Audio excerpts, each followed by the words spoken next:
Load किस बात का लेना है? इस बात का कि आपके बच्चों के करियर के साथ खिलवाड़ कौन कर रहा है। पाठशाला में अब आपके बच्चों के भविष्य से जुड़ा अहम चैप्टर, जिनके भविष्य को काला करने वाले नेताओं की आज क्लास लगेगी। आज आपको बताएंगे कि कैसे उधर बस चलती रही और इधर लाखों छात्रों का करियर बर्बाद हो गया।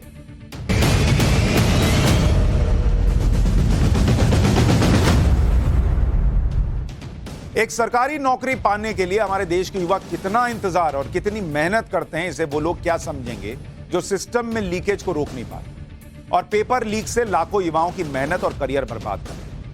युवा सालों नौकरी की तैयारी करता है, सालों साल करता है, मेहनत करता है, पैसा खर्च होता है मां बाप का, लेकिन जब वो नौकरी का पेपर देने जाता है तो पता चलता है कि पेपर लीक हो और एग्जाम कैंसिल हो गया। हमारे आपके लिए हेडलाइन हो सकती है, 2 मिनट की चर्चा का विषय हो सकता है, लेकिन किसी की जिंदगी की बात होती है, जिंदगी भर की मेहनत की बात होती है। देश के 2 राज्यों में एक के बाद एक ऐसा हो रहा है। इन 2 राज्यों में एक है राजस्थान, दूसरा है बिहार। दोनों जगह पेपर करवाने वाले सिस्टम का हाल क्या है, यह बार बार सामने आता रहा और इसके बावजूद फिर से यहां पेपर लीक हो जाते हैं। राजस्थान में शिक्षक भर्ती का पेपर लीक हुआ तो बिहार में बिहार स्टाफ सिलेक्शन कमीशन का पेपर लीक हो गया। सिस्टम के इस लीकेज की कीमत आपके बच्चों को चुकानी पड़ती है। एक पेपर लीक की कीमत क्या होती है समझिए। जैसे राजस्थान में शिक्षक भर्ती परीक्षा, उसमें 3,74,000 कैंडिडेट थे। बिहार में स्टाफ सिलेक्शन कमीशन के पेपर में करीब 9 लाख कैंडिडेट थे। यानी पेपर लीक से करीब 13 लाख युवाओं के भविष्य से खिलवाड़ हुआ। और यह तब है जब युवा ऐसे पेपर की तैयारी के लिए बहुत मेहनत और पैसा खर्च करते हैं। तैयारी में औसतन 2 से 3 साल का समय लगता है, क्योंकि नौकरियां हर साल थोड़ी निकलती। औसतन सालाना खर्च लगभग 2 लाख रुपए है इनका। और तैयारी करने वाले 57% छात्र गरीब परिवार से होते हैं। ऐसी नौकरियों के फॉर्म से ही सरकारें करोड़ों रुपए कमा लेती हैं, लेकिन वो पेपर लीक नहीं रोक पाती। जैसे राजस्थान में जो पेपर लीक हुआ, उसके फॉर्म की कीमत 50 रुपए से 400 रुपए थी कैटेगरी के हिसाब से, और इससे सरकार को लगभग 9 करोड़ रुपए की कमाई।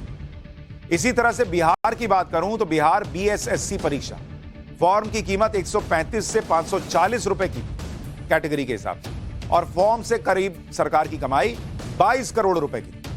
यानी सिर्फ फॉर्म बेचकर ही सरकार करोड़ों की कमाई कर लेती।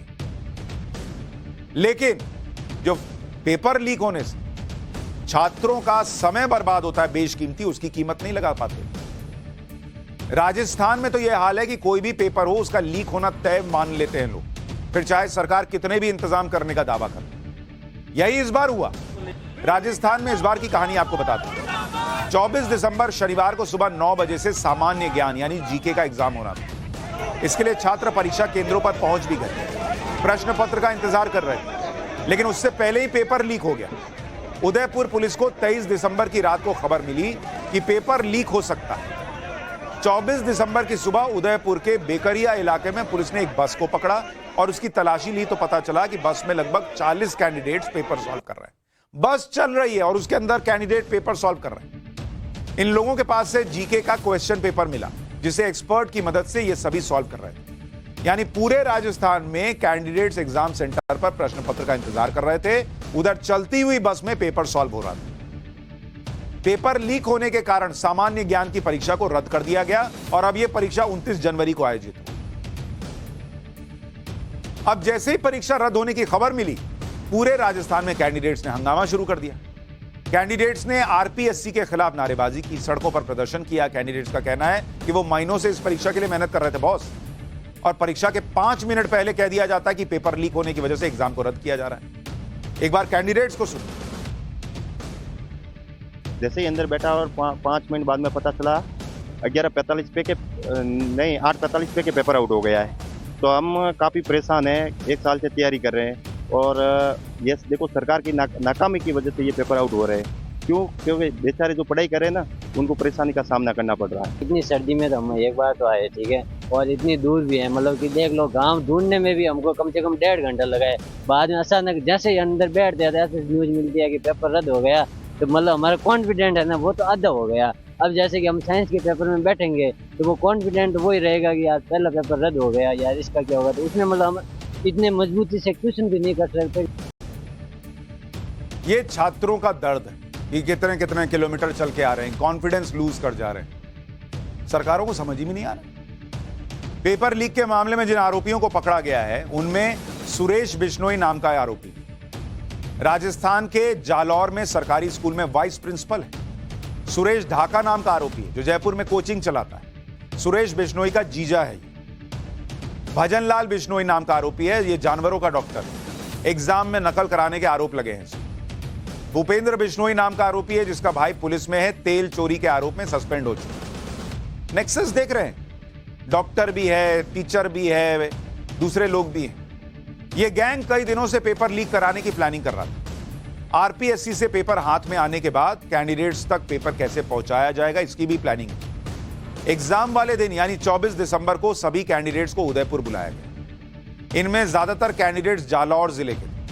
कैंडिडेट्स को एग्जाम सेंटर तक ले जाने के लिए किराए पर बस ली गई। बस में सभी कैंडिडेट्स को प्रश्न पत्र दिया गया और उसे सॉल्व करने में मदद की। बस को उदयपुर के अलग अलग इलाकों में घुमाया जा रहा था।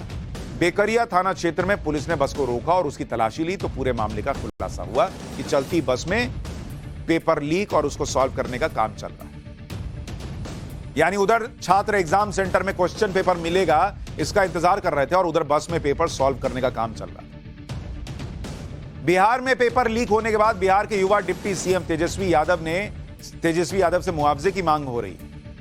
दरअसल इसी साल मई में पेपर लीक की घटना पर उस समय नेता प्रतिपक्ष रहे तेजस्वी यादव ने सरकार से मांग की थी कि हर परीक्षार्थी को 5,000 का मुआवजा दीजिए। अब तेजस्वी सरकार में है तो उनको पुराने बयान की याद दिलाई जा रही। एक बार उनका पुराना बयान सुनाता हूं। दूर दराज से लोग आकर के जो परीक्षा दे के गए हैं उनको 5,000 का जो है सरकार जो है मुआवजा जो है वो देने का काम करे अविलंब। और हम इतना जरूर कहना चाहते हैं, हमने पहले भी कहा कि बीपीएससी का नाम ही बदल देना चाहिए। बिहार राज्य लीक आयोग के नाम से जो है इसका नाम रख देना चाहिए। तो नेता ये बातें करते हैं जब सत्ता में नहीं होते, जब सत्ता में आते हैं तो फिर वही कहानी चलती। राजस्थान में जो हो रहा है उसको कैसे रोका जाए ये सोचना चाहिए सरकार। बहुत गंभीर विषय।